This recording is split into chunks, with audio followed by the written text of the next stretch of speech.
Assalamualaikum warahmatullahi wabarakatuh. Kembali lagi bersama saya, Arifyansyah Tridipa Manaroy, mahasiswa dari Universitas Indonesia, Program Pendidikan Vokasi, jurusan Administrasi Program Studi Perpajakan Angkatan 2018. Jadi, pada video tutorial kali ini, saya akan melanjutkan video tutorial yang kemarin, part pertama. Video tutorial tentang ISPT PPH Badan. Sekarang kita akan membuat yang part keduanya, yaitu tentang mulai dari pengisian elemen laporan keuangan, pengisian cabang perusahaan, lalu mengisi lampiran 6, mengisi lampiran 5, dan mengisi lampiran kedua. Lalu kita mulai aja step yang pertama. Tentunya kita harus membuka aplikasi dari ISPT PPH Badannya sendiri. Kita langsung ketik aja di sini, badan nanti akan terbuka.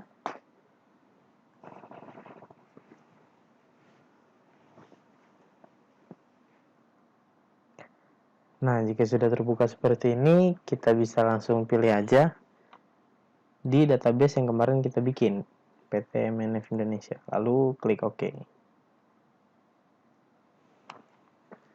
Nah, jika sudah muncul seperti ini, kita masukkan saja username dan password yang seperti kemarin.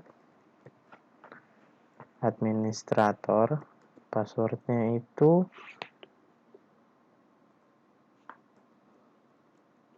satu, dua, tiga.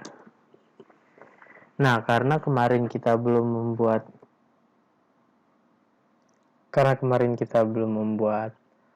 SPT-nya, maka sekarang kita harus membuat SPT-nya terlebih dahulu. Bisa kita langsung klik di program, lalu klik buat SPT baru. Karena kemarin tahun pajaknya itu tahun pajak 2018, jadi di sini kita setting ke 2018, lalu bisa langsung klik buat aja. SPT PPH Badan telah selesai dibuat.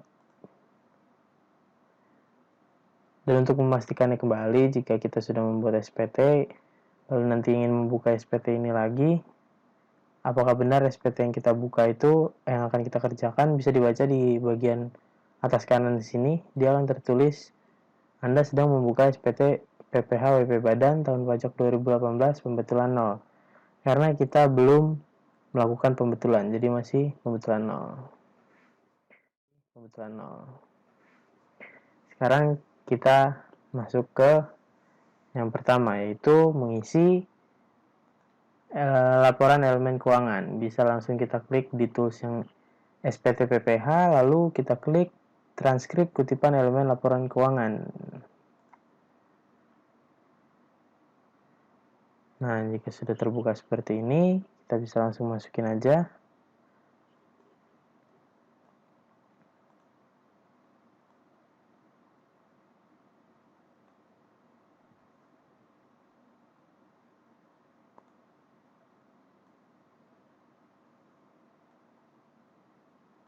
Sebentar, ini kita setting dulu karena untuk tabel ini dia tuh terlalu besar, supaya lebih mudah. Nah, untuk mengisinya pun kita harus melihat dari laporan komersil dari perusahaannya. Jadi kita lihat di sini nih guys.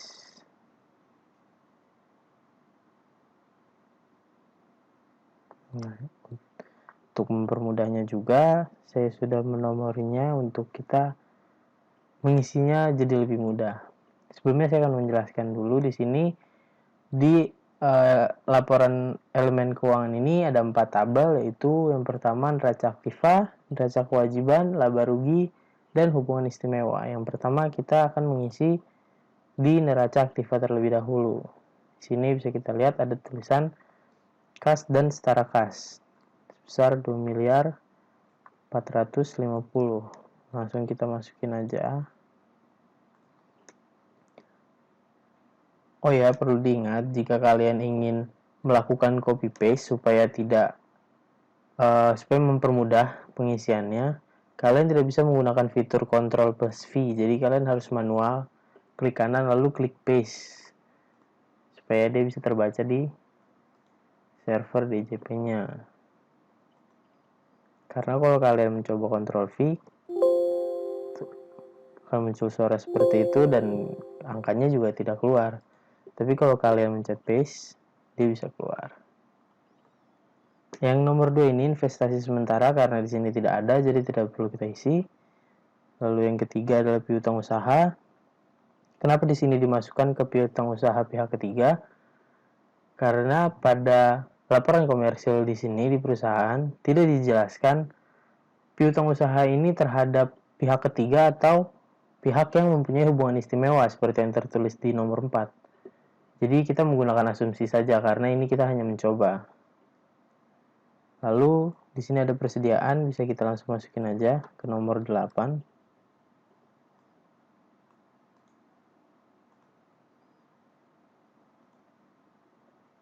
Lalu di sini ada uang muka pajak di nomor 11. Kenapa kita masukin di nomor 11 yaitu aktiva lancar lainnya? Karena uang muka pajak di sini bisa kita sebut juga sebagai aktiva lancar lainnya. Lalu ada biaya dibayar di muka.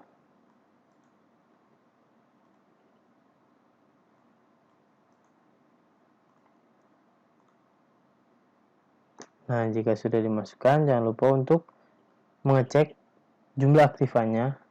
Di sini ada terdapat dua aktiva, lancar dan tidak lancar. Untuk pertama tadi kita memasukkan yang lancar dulu. Dan di laporan komersilnya, jumlah aktiva lancarnya itu sebesar 44.640 juta.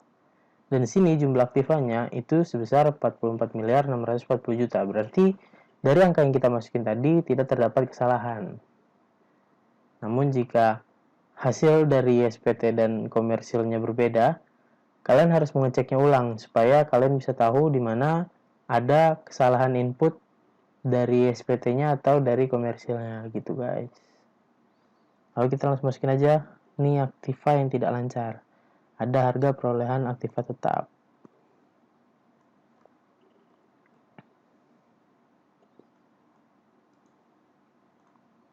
Lalu akumulasi penyusutan.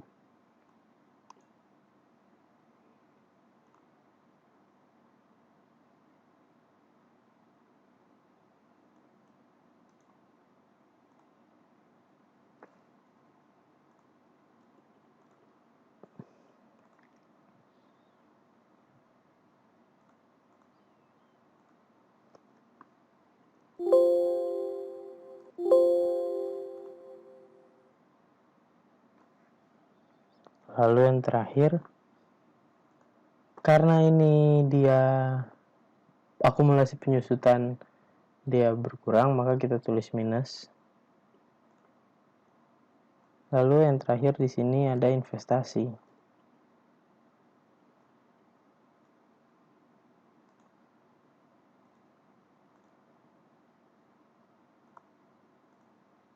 Nah, kenapa di sini kita masukin investasinya itu investasi jangka panjang lainnya? Kenapa tidak diinvestasi pada perusahaan asosiasi? Karena kembali lagi karena di sini kita cuma mencoba dan pada laporan komersil perusahaan yang saya buat contoh dia tidak diberikan penjelasan investasi ini tuh di mana. Namun ketika di lapangannya nanti jika kalian menemukan seperti ini itu bisa langsung ditanya aja ke bagian keuangannya gitu guys. Nah, ini kalau misalkan kita lihat seperti ini jumlah aktivanya dia itu 100, di ISPT-nya 100 miliar, sedangkan di komersilnya itu 95. Berarti di sini ada salah input atau angkanya berlebih gitu guys. Jadi kita langsung cek aja satu-satu.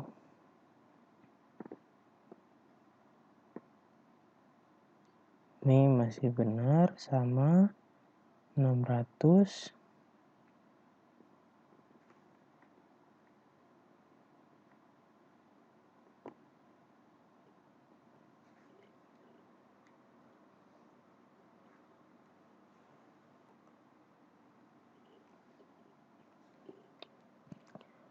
Oh, ternyata kita salah di penginputan dari akumulasi penyusutannya karena di sini di servernya untuk nomor 15 ini dia sudah otomatis untuk dikurangi. Jadi berapapun nomor yang kita masukkan tanpa menggunakan minus, dia akan tetap mengurangi dari hasilnya. Di sini kita coba hapus tanda kurungnya karena tadi saya menginputnya dengan menggunakan tanda minus supaya memberitahukan kalau dia itu dikurangi, namun tampaknya itu menjadi salah. Jadi jumlah aktiva akhirnya itu juga salah.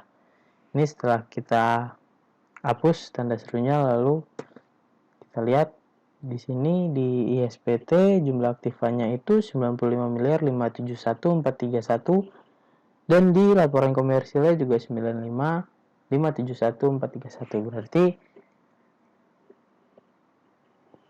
yang di SPT dan komersil sudah sama, jadi kita tidak mengalami kesalahan input data. Dan lalu jika sudah, jangan lupa untuk disimpan. Klik yes, lalu oke. Lalu setelah itu kita pindah ke kolom yang kedua atau tabel yang kedua, yaitu neraca kewajiban. Nah, di sini di laporan komersilnya pun sudah saya siapkan neraca kewajibannya.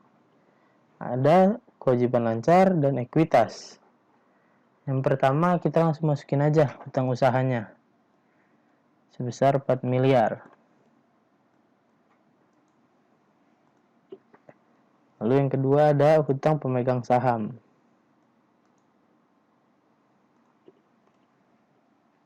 Nah, di sini kenapa hutang pemegang saham itu dimasukkan ke hutang yang nomor kedua, yaitu hutang usaha pihak yang mempunyai hubungan istimewa? Karena pemegang saham ini bisa disebut atau dikategorikan sebagai hubungan istimewa karena transaksi perusahaan terhadap si pemegang sahamnya gitu. Jadi transaksi ini bisa disebut sebagai transaksi antara hubungan istimewa. Lalu ada hutang pajak, kita masukin ke nomor yang 4. Setelah itu hutang yang masih harus dibayar atau dilunasi. Bisa kita masukin ke tabel yang nomor 6. Itu di sini ada hutang lain-lainnya. Kita masukin aja di kewajiban neraca lainnya. Kewajiban lancar lainnya. Sorry guys. Lalu di laporan komersilnya ada hutang bank. Di sini hutang bank itu nomor 7. Lalu ada modal saham.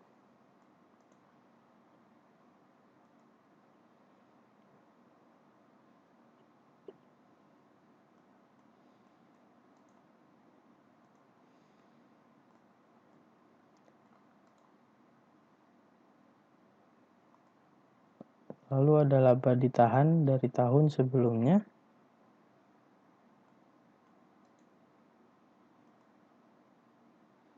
Dan saldo laba yang pada periode yang berjalan atau periode yang sekarang.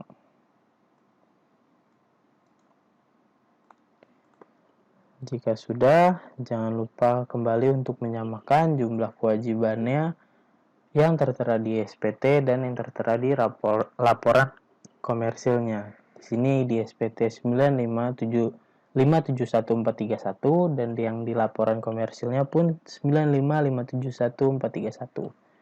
Jadi bisa dipastikan jika apa yang kita input di SPT tidak mengalami kesalahan. Jangan lupa juga untuk menyimpannya. Klik OK. Lalu setelah itu kita masuk ke tabel yang ketiga, yaitu laba rugi. Kita bisa dilihat di laporan perusahaan bagian laba ruginya, guys. Nah, di sini dia. Di sini ada penjualan bersih. Langsung aja kita masukin penjualan bersihnya.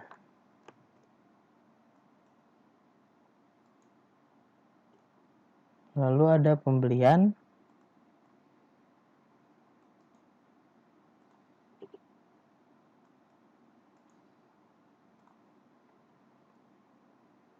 Lalu saldo barang awal, itu bisa juga disebut sebagai persediaan awal barang. Lalu saldo barang akhirnya, persediaan akhirnya.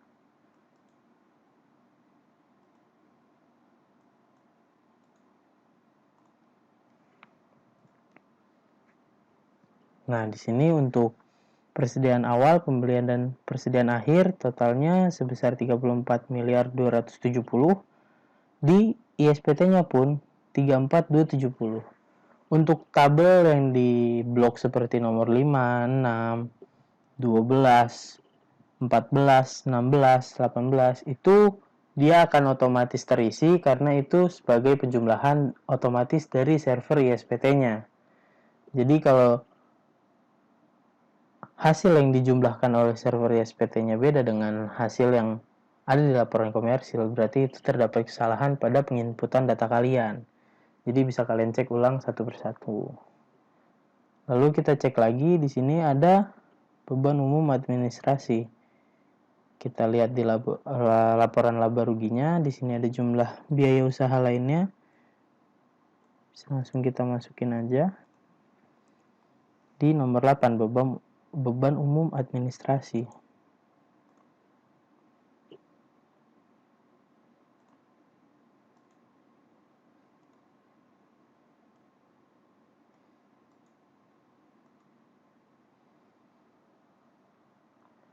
Lalu di jumlah penghasilan lainnya.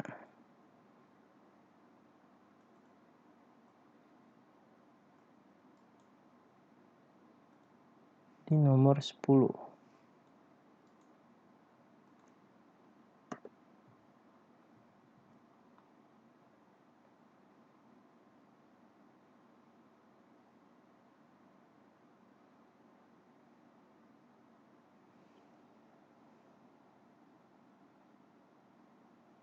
Nah, di sini kita bisa lihat lagi untuk laba bersihnya, total laba bersihnya atau laba neto komersial itu di SPT-nya sebesar 9 miliar, sedangkan di laporan komersilnya sebesar 8 miliar. Di sini terdapat kesalahan input, jadi kita harus mengecek kembali satu persatu.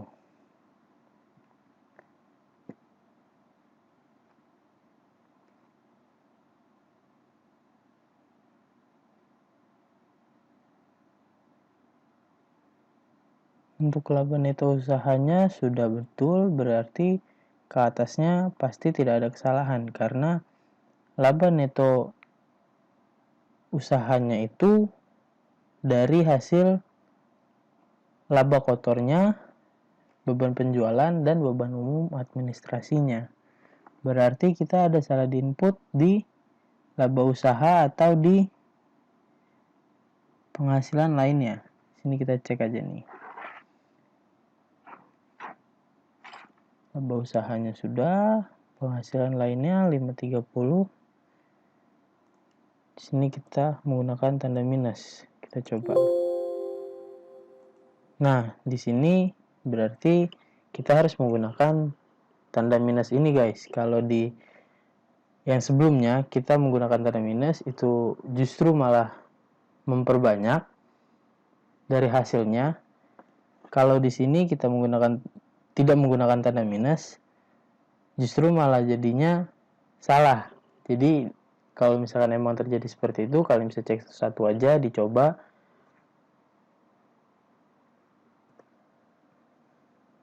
Lalu setelah selesai bisa kita klik simpan aja.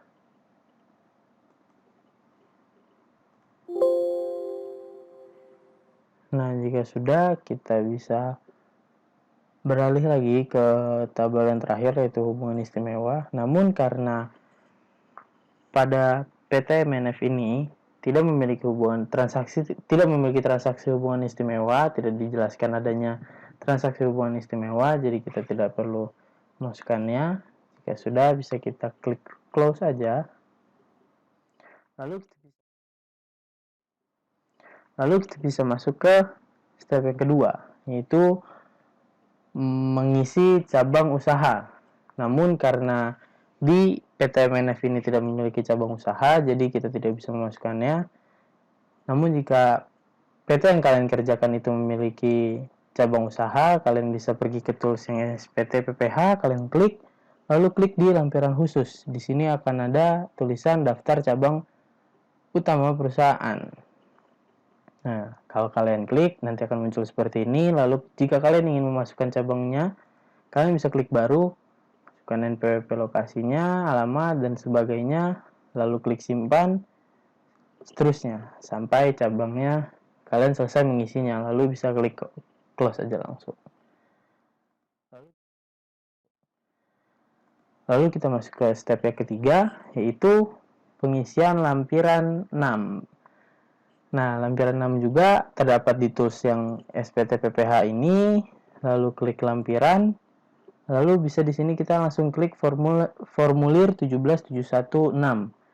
Itu daftar penyertaan modal pada perusahaan afiliasi dan pinjaman dari atau kepada pemegang saham atau perusahaan afiliasi. Langsung kita klik aja. Di sini terdapat dua bagian. Bagian A dan bagian B, di mana bagian A itu daftar penyertaan modal pada perusahaan afiliasi.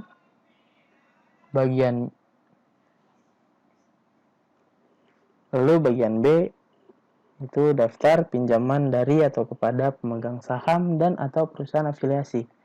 Karena pada PT MNF ini terdapat satu transaksi, yaitu transaksi dari penyertaan modal, jadi kita cuma masukinnya satu aja di sini. Penghasilan dari luar usaha. Penghasilan dividen sebesar bla bla bla sebesar 650 juta dengan kurs BAT dipotong di Thailand sebesar 20%, penyertaan modal ke XBC International Corporation, alamatnya di Bangkok, atas penyertaan 30% senilai 45 miliar. Valuta asingnya sudah saya tambahkan, yaitu sebesar 101.819.169. Langsung aja kita masukin di bagian A. Kita klik baru. Lalu karena di sini penyertaannya itu dari luar negeri, dari Bangkok, kita pilih aja luar negeri. Sini bisa langsung masukin nama perusahaannya. Lalu alamatnya.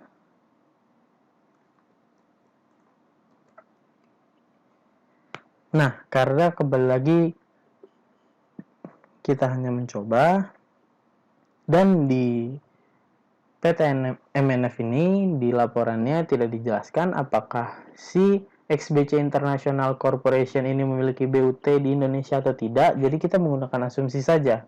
Kita asumsikan jika dia tidak mempunyai BUT di Indonesia. Jadi kita pilih yang tidak ada. Jika kalian nanti ada transaksi seperti ini, penyertaan modal, terus dari PT luar negeri, PT tersebut mempunyai BUT, kalian bisa klik ada, isi NPWP-nya, nama BUT-nya, dan alamatnya. Lalu kita masuk ke valuta asingnya. Valuta asingnya mereka memakai BAT. Lalu jumlah valuta asingnya ini saya sudah kalikan dengan kursnya.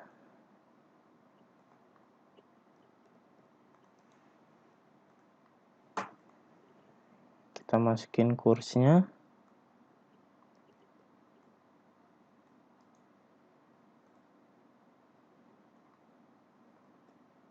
Nah, untuk jumlah rupiahnya, ketika kita masukkan jumlah valuta asingnya dan kursnya, dia akan otomatis langsung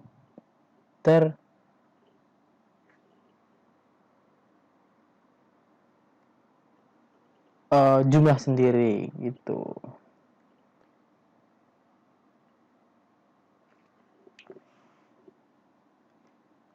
Lalu untuk persentase modal di store-nya, di sini penyertaannya sebesar 30%. Langsung kita masukin aja di sini 30%.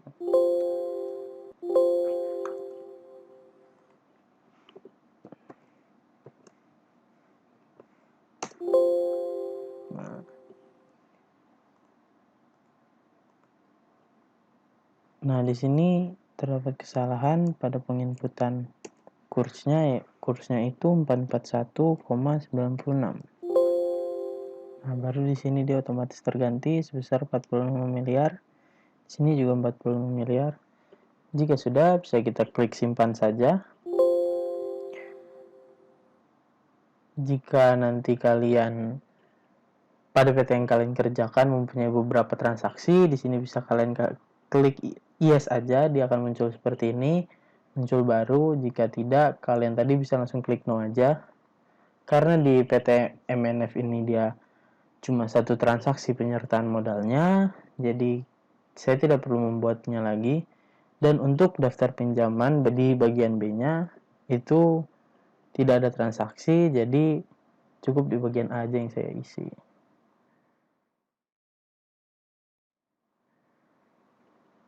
Lalu jika sudah mengisi lampiran 6, sekarang kita ke step selanjutnya, yaitu mengisi lampiran 5. Sama caranya, kita pergi ke tools yang SPT PPH, klik lampiran, lalu di sini ada formulir 17715, yaitu daftar pemegang saham atau pemilik modal dan jumlah dividen yang dibagikan dan susunan pengurus atau komisaris. Langsung kita klik aja. Sama seperti tadi, terbagi dua bagian, bagian A dan B. Bagian A untuk pemegang sahamnya atau pemilik modal. Untuk bagian B itu susunan dari pengurus atau komisarisnya. Kita isi dulu yang pertama, itu daftar pemegang saham. Sebelumnya saya sudah menyiapkan datanya. Untuk pemegang sahamnya ada 3. Sini bisa kita klik baru aja langsung. Jumlah modal di store penuh. Di sini tadi kita di laporan komersilnya bisa dilihat ada penyertaan modal usaha sebesar 40 miliar di sini. Modal saham sebesar 40 miliar. Langsung kita masukin aja. Kembali lagi ke atas untuk melihat data dari pemegang sahamnya. Saya sudah menyiapkan NPWP-nya. Untuk NPWP-nya, pemegang saham yang pertama,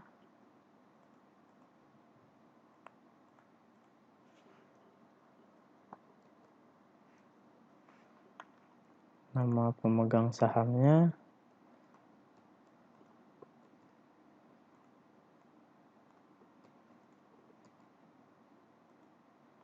jumlah modal pemegang saham, atau jumlah modal yang di store.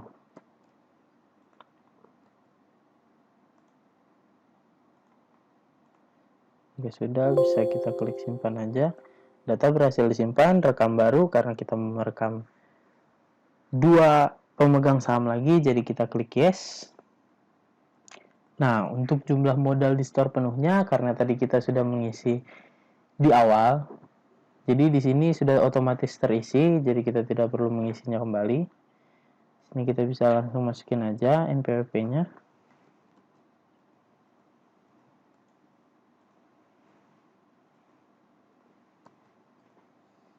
Lalu nama pemegang sahamnya,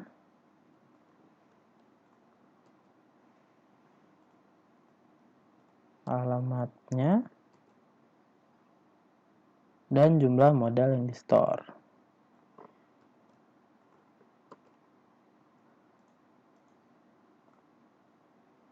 Klik simpan, dan karena kita mau merekam yang terakhir, jadi kita bisa klik yes saja. Sama seperti tadi, kita masukin NPWP-nya terlebih dahulu. Lalu nama pemegang sahamnya, alamatnya, dan yang terakhir jumlah modal yang disetor. Sudah bisa klik simpan, lalu karena sudah selesai kita klik no. Di sini jumlah modal yang di store penuh sebesar 40 miliar sama, dan untuk persentasenya sebesar 100%. Berarti penyertaan modal yang kita isi daftar pemegang sahamnya itu sudah pas sebesar 100% saham dari perusahaan PT MNF ini. Lalu kita beralih ke bagian B, yaitu daftar susunan pengurus dan komisaris. Di sini saya sudah membuatnya, daftar susunan dan pengurus komisaris. Ada 3 orang, langsung aja kita klik baru sama seperti tadi.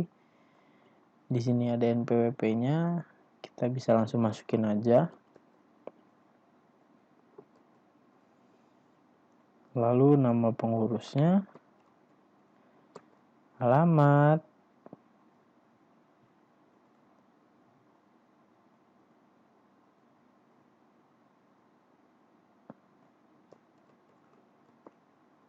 dan jabatannya. Di sini jabatannya komisaris. Nah, untuk titik 3 ini fungsinya adalah jika kalian mempunyai list komisaris atau susunan kepengurusan yang tidak ada jabatannya di ISPT ini, tidak ada di antara ini, kalian bisa klik ini untuk membuat jabatan baru.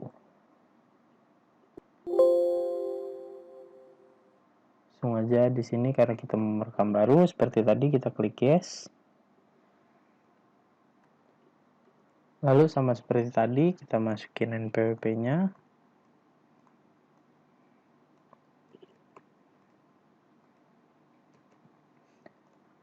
Lalu nama si komisaris, nama si pengurusnya,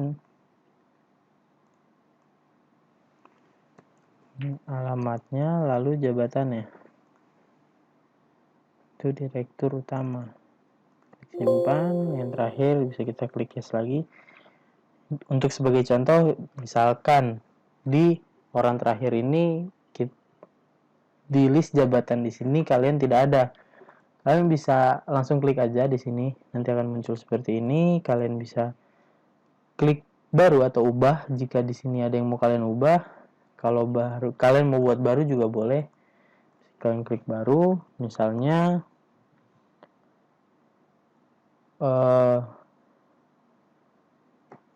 manajer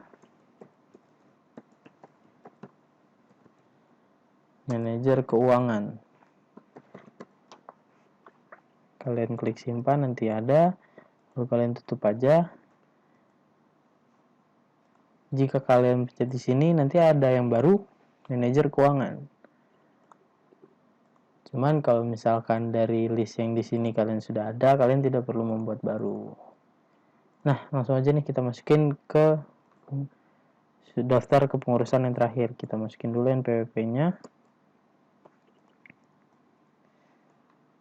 Terus namanya, lalu alamatnya juga. Dan jabatannya yaitu direktur. Kita klik simpan aja. Karena sudah selesai, kita klik no. Nah, untuk daftar susunan pengurus dan komisaris sudah selesai kita isi. Begitu juga di bagian A, yaitu daftar pemegang saham atau pemilik modal. Jika sudah, bisa kita klik close aja. Nah, untuk pengisian laporan 5 sudah selesai. Sekarang kita lanjut ke step selanjutnya, yaitu pengisian dari lampiran kedua. Bisa aja kita langsung klik di tools yang SPT PPH, klik lampiran, lalu di sini seperti tadi ada tulisan formulir 17712, yaitu perincian harga pokok penjualan, biaya usaha lainnya, dan biaya dari luar usaha. Bisa langsung kita klik aja. Nah, di sini sudah ada 6 tabel atau 6 kolom. Nomor 1 itu untuk nomor 2 itu untuk jenis-jenis biayanya, nomor 3 untuk HPP-nya atau harga pokok penjualan, nomor 4 untuk biaya usaha lainnya, nomor 5 untuk biaya dari luar usaha, dan nomor 6 untuk jumlah dari nomor 3, nomor 4, dan nomor 5.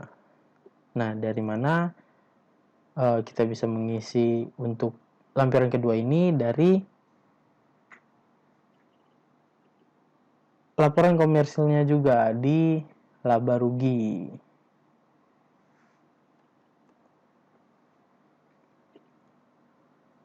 Nah, lanjut Lanjut aja nih, kita isi di yang pertama itu kolom yang ketiga, yaitu harga pokok penjualan. Sesuai sama judulnya harga pokok penjualan, maka kita mengisinya di laporan laba ruginya di bagian harga pokok penjualannya aja. Di laporan laba rugi perusahaannya, harga pokok penjualan itu cuma mencakup 3 jenis biaya ini: persediaan awal barang, pembelian, dan persediaan akhir. Jadi langsung aja kita masukin. Pertama, persediaan awal barang. Kita langsung masukin ke nomor 17. Lalu yang kedua, pembelian. Bisa kita masukin ke nomor 1. Sebenarnya pengisian ini tuh bisa dikategorikan sebagai gampang gitu guys, jika kalian mengerti pos-pos dari jenis-jenis biayanya. Jadi kalian tidak terlalu pusing untuk mengisinya. Lalu yang terakhir itu persediaan akhir, kita masukin di nomor 13. Nah, jika sudah, di sini bisa kita lihat jumlah untuk kolom ketiga atau kolom di harga pokok penjualan yang ada di SPT dengan yang ada di laporan laba rugi perusahaan itu jumlahnya sama, yaitu 34 miliar 270 juta. Di sini juga 34 miliar 270 juta. Berarti angka yang kita masukkan tidak terdapat kesalahan input. Nah, langsung aja kita ke kolom yang keempat, yaitu biaya usaha lainnya. Di sini ada beberapa jenis biaya usaha lainnya, kita bisa langsung masukin aja nih. Ada biaya gaji dan tunjangan. Untuk yang pertama, bisa kita biaya gaji dan tunjangan bisa kita langsung masukin aja di nomor 2 nih. Gaji, upah, bonus, dan lain-lain. Nah, kita langsung masukin aja. Lalu ada biaya transportasi dan perjalanan dinas. Di sini ada biaya transportasinya, kita langsung masukin aja di nomor 3. Lalu ada biaya penyusutan. Karena di ISPT ini biaya penyusutan dan amortisasinya itu digabung. Jadi untuk di penyusutan dan amortisasi ini juga harus kita jumlahkan terlebih dahulu. Nah, di sini sebelumnya saya sudah menjumlahkannya, yaitu hasilnya 707 juta. Bisa langsung kita masukin aja di nomor 4.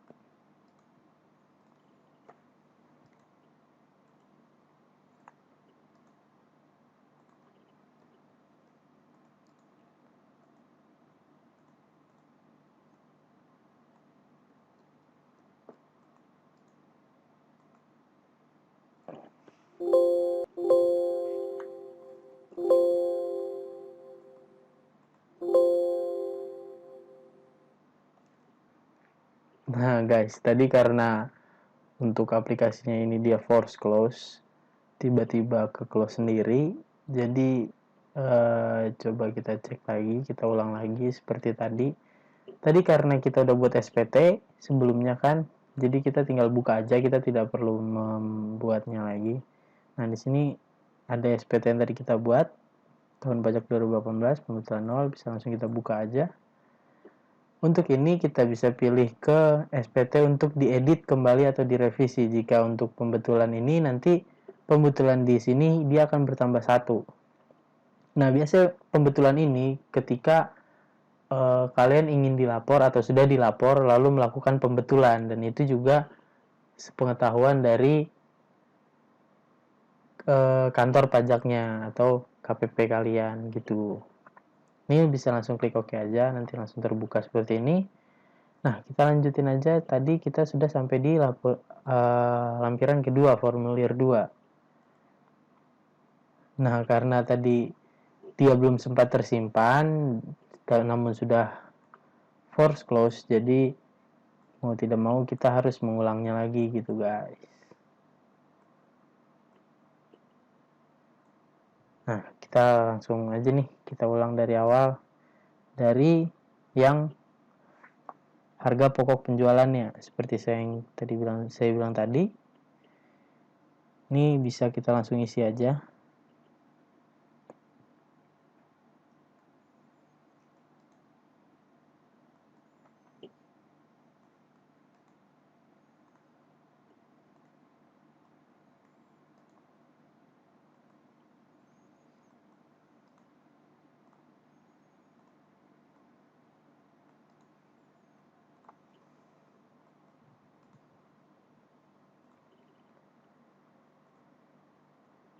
Lalu biaya usaha lainnya seperti yang tadi sama juga. Ya bisa dilihat untuk total HPP-nya itu dia nggak berubah di ISPT-nya dengan yang di komersil tetap sama. Lalu yang kedua ada transportasi, biaya transportasi. Nah, ini yang saya bilang tadi, penyusutan dan amortisasinya itu harus dijumlahkan. Di sini saya sudah menjumlahkannya, totalnya adalah 707 juta. Di sini kita masukkan. Nah, tadi di situ dia langsung force close, guys. Lalu di sini ada biaya sewa, kita langsung masukin aja.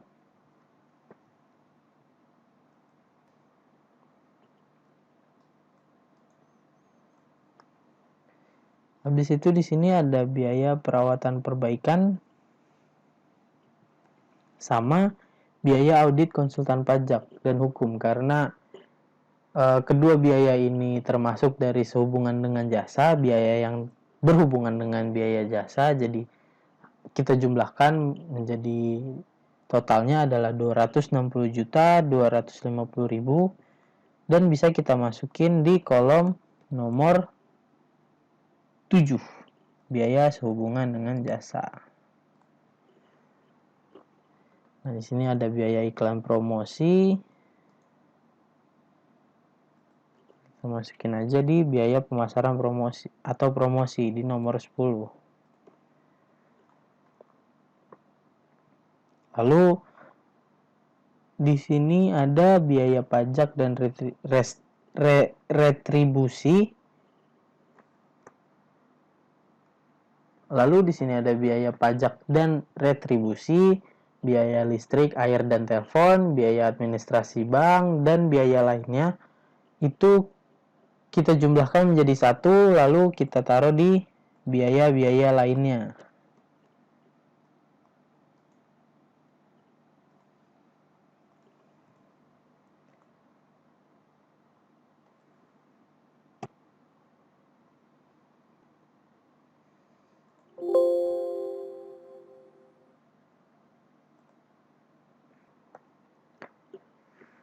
Tadi untuk kedua kalinya tadi terjadi lagi untuk force close-nya, dan saya tadi sempat merestart laptop saya, dan saya untuk mempersingkat waktu saya sudah mengisinya dan kita kembali lagi ke posisi yang kita tadi. Namun jika tadi kalian lihat di yang sebelumnya,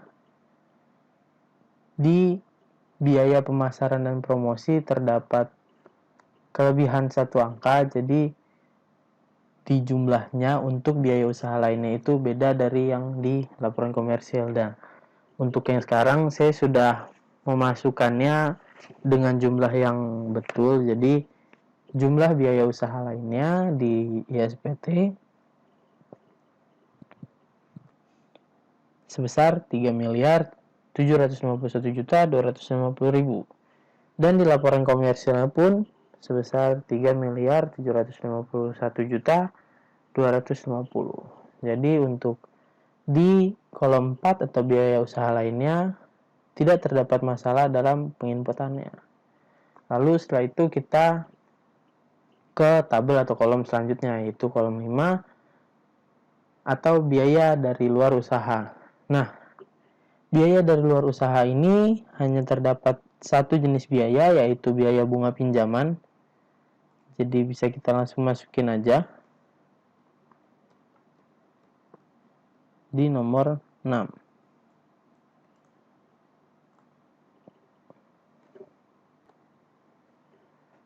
Nah, jika sudah terisi semuanya, di sini kita bisa klik simpan, jangan lupa. Klik yes saja langsung. Nah, jika muncul tabel konfirmasi seperti ini kalian abaikan saja, bisa kalian klik yes aja, karena ini akan bersangkutan ke video yang part 3, yaitu penyusutan dan amortisasi. Jadi sini bisa kalian abaikan aja, bisa langsung klik yes saja. Informasi data berhasil disimpan, lalu klik OK. Nah, jika sudah, ini close saja. Nah, jika sudah, untuk video part 2 kali ini kita sudah selesai. Dari awal tadi kita sudah mengisi dari laporan elemen keuangannya, lalu kita mengisi cabang perusahaan, cabang utama perusahaan, lalu kita mengisi beberapa lampiran 6, lampiran 5, dan lampiran 2, yang dimana lampiran 6 itu penyertaan modal, dan yang kelima adalah pemegang saham sama daftar susunan dan komisaris perusahaan, dan yang terakhir tadi adalah lampiran kedua, lampiran 17712, yaitu pengisian dari harga pokok penjualan, biaya usaha lainnya, dan penghasilan dari luar usaha. Nah, kita sudah selesai mengisi itu semua, jadi untuk video part 2 kali ini sudah selesai.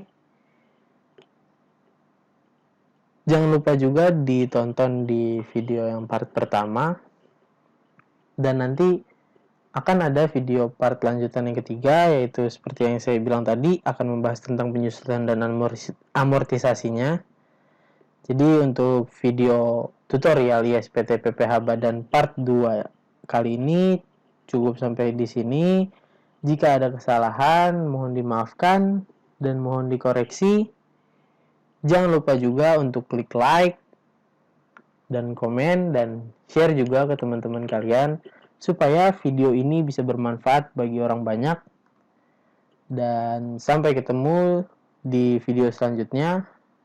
Assalamualaikum warahmatullahi wabarakatuh. Bye-bye.